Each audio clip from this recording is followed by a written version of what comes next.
හරි අද අපි යන්නේ අන්නාසි වගාව සම්බන්ධ පස්වෙනි වීඩියෝ එක බලන්න. ඉතින් මේකෙදි වෙන්නේ කොහොමද මේ අපේ අන්නාසි පැල හිටව ගන්න වීඩියෝ එක තමයි බලන්න යන්නේ. ඒ කියන්නේ අන්නාසි පැල කොහොමද කුමිනාශක වල පොඟවගෙන ඊට පස්සේ මේ වැඩේ සිද්ධ වෙන්නේ කොහොමද කියලා බලමු. ටැක්ටරින් හා ගන්න ඕනේ මුලින්ම. ඒ කියන්නේ රොටරි කරගන්නවා මේ විදියට. සම්පූර්ණයෙන්ම වත්ත රොටරි කරගත්තා ඊපස්සේ මේ විදියට තමයි තියෙන්නේ. කියන්නේ කාණු හිටියේ නැතුව හොඳට පස බුරුල් කරගන්න ඕනේ. හැමෝම වීඩියෝ එකේ සම්පූර්ණ ඉවර වෙනකම් බලන්න.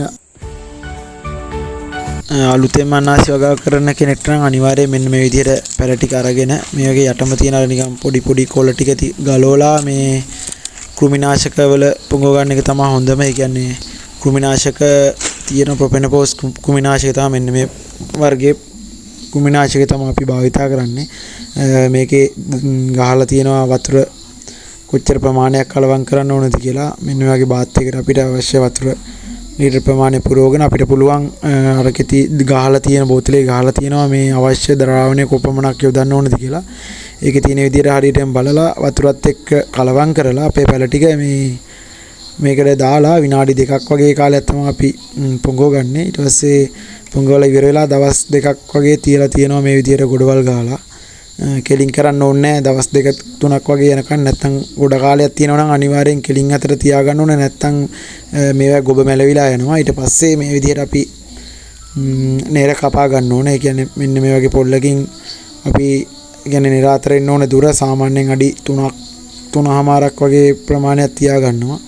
ඊට පස්සේ අපි මේ විදිහට නෙරේ මාක් කර ගන්න ඕනේ. මාක් කරන්න අපි ගන්න. ඊට පස්සේ අපි මේ වගේ ඉතින් පොඩි උදැල්ලක් වගේ කියන්නේ උදැල්ලට වඩා හීනි මේ පොඩියට උදැල්ලක් වගේ එකක් කපලා හදා ගන්නත් පුළුවන්. මේ වගේ අපි පිචස් එකක් වගේ එකක් තමයි භාවිතා කරන්නේ. ඊට පස්සේ අපි නෙරේ මෙන්න විදිහට එදෙවෙන්නේ නැති විදිහට මේ ඒ දුර අරගෙන මාක් කර ගන්න ඕනේ. සාමාන්‍යයෙන් අඩි 3 පරතරේ මේ විදිහට අරගෙන එක පැත්තක කූණියක් හිටවලා අනිත් පැත්තට මේ වගේ ලණුව ගැට ගහලා අරගෙන ඒ දුරම මේ පරතරේ තියාගන්න එක තමයි හොඳම. නැත්තම් නිරාතර පරතරේ වෙනස් වුණාම පිළිවෙලක් නැතුව යනවා ඇද ගහනවා. ඊට පස්සේ මේ විදිහට හයි කරගෙන කූණිය අපලෝට හයි කරගත්තට පස්සේ අපි අනිවාර්යයෙන් ඊට පස්සේ මේ වගේ පිචස් එකෙන් වලවල් ටික කපා ගන්න ඕනේ.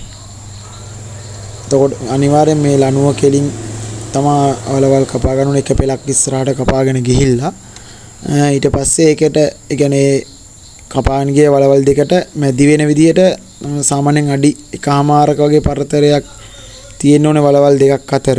අනිත් වල ගහනකොට මේ වගේ ගහන වලවල් දෙකට මැදි වෙන විදිහට ගහන්න ඕනේ. නිකන් 6 මේ 6 විදිහට යන්න.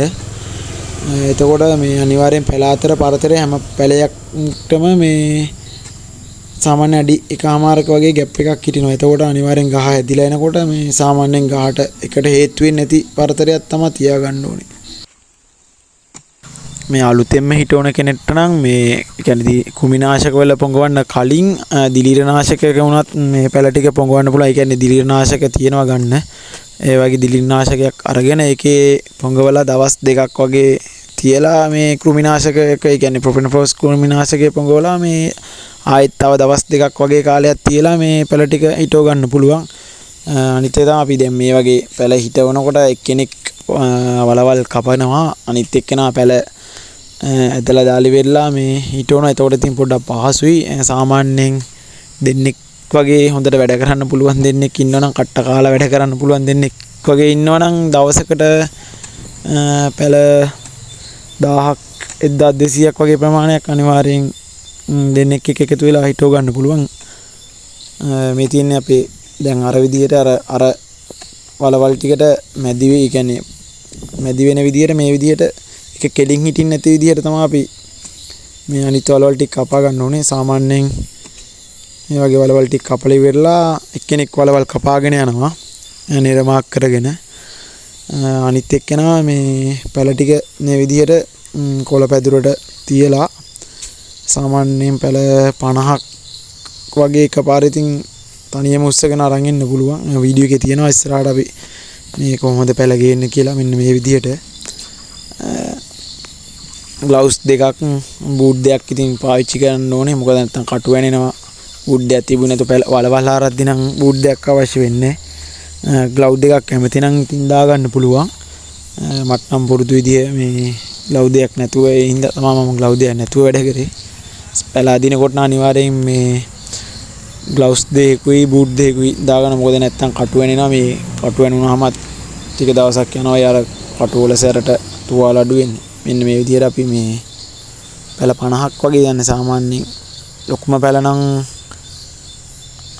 40ක් වගේ තමයි අදින්න පුළුවන්. සාමාන්‍ය මැද සයිස් එකේ පැල නම් එකපාර 50ක් 60ක් වගේ මේ වගේ කොළ පැදුරට තියලා අපිට අරගෙන එන්න පුළුවන්. දැන් ඉතින් අපි මේකේ තියෙන්නේ මේ සාමාන්‍යයෙන් පැල කොළ පැදුරට තියලා මේ විදියට කෙනෙක් වලවල් වලට ගෙනල්ලා දානවා. අනිත් එක්කෙනා වලවල් ටික කපාගෙන යනවා. ඊට පස්සේ අනිත් ආයෙ ඉතින් දෙන්නටම එකතු වෙලා පැල ටික කෙලින් කරන්නත් පුළුවන්. ඒ කියන්නේ කෙලින් කරලා පස් දාන්නත් පුළුවන්.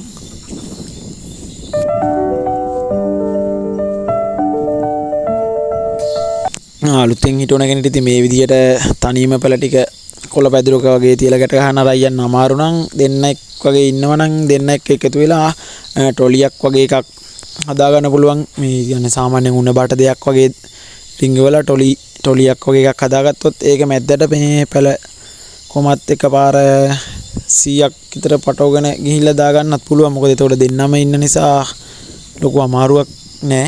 ඉතින් අපි නම් මේ විදිහේ පුරුදු වෙලා තියෙන නිසා ඉතින් මේ විදිහට තමයි අරයි යන්නේ. ටිකක් ඉතින් කට්ටක් කන්න ඕනේ. ඊට පස්සේ අපි මෙන්න මේ පැල ගෙනල්ලා වලවල් වලට දා ගන්නව තියෙන විදිහට මෙන්න මේ පැල දාගත්තට පස්සේ මෙන්න එහෙම ගැන ග්ලව් දෙයක් දාලා පැලේ හරි වලේ මැද්දට තියලා වටේට පස් දාගන්න තමයි තියෙන්නේ. මේකෙදි ඉතින් මෙර හරියට කෙලින් වගේ ලණුවක් දාලා මාක් කරගන්න ඕනේ. නැත්තම් ඇද ගහනවා. දැන් මේක නම් ඔක්කොම ලණු ගහලා මාක් කරලා තියෙන නිසා ඉතින් ඇද නැහැ. නේ අතර සාමාන්‍යයෙන් අඩි 3ක වගේ පරතරයක් තියලා තියෙන්නේ. පැල අතර අඩි 1මාරක වගේ පරතරයක් තියෙන. ඉතින් සම්පූර්ණයෙන් මේ හිටෙව්වට පස්සේ මෙන්න මේ විදියට තියෙන්නේ. ඉතින් හැමෝම වීඩියෝ ටික බලන්න. අලුතෙන් අන්නාසි වගාව කරන කෙනෙක්ට වැදගත් වෙයි. ඊළඟ වීඩියෝ එකේදී මේ මම දාන්නම් කොහොමද මේක දැන් හිටෝලා ඊළඟට මොකද්ද කරන්න ඕනේ, කොයි කාලෙදී ආයි මේකට අපි අන්නාසි පෝර දාන්න ඕනේ. අනිත් එක මේ කැලේ එනවා. දැන් මේවා හිටෙව්වට පස්සේ කැලේ එනවා. මාසයක් වගේ යනකොට ලොකු කැලයක් එනවා. හැමෝම ඉතින් මේ වීඩියෝ ටික බලලා අන්නාසි වගාව අනිත් වගාවල් සම්බන්ධව දාන්න. ඉතින් හොඳ ගේමක් ගහ ගන්න බලන්න හැමෝම.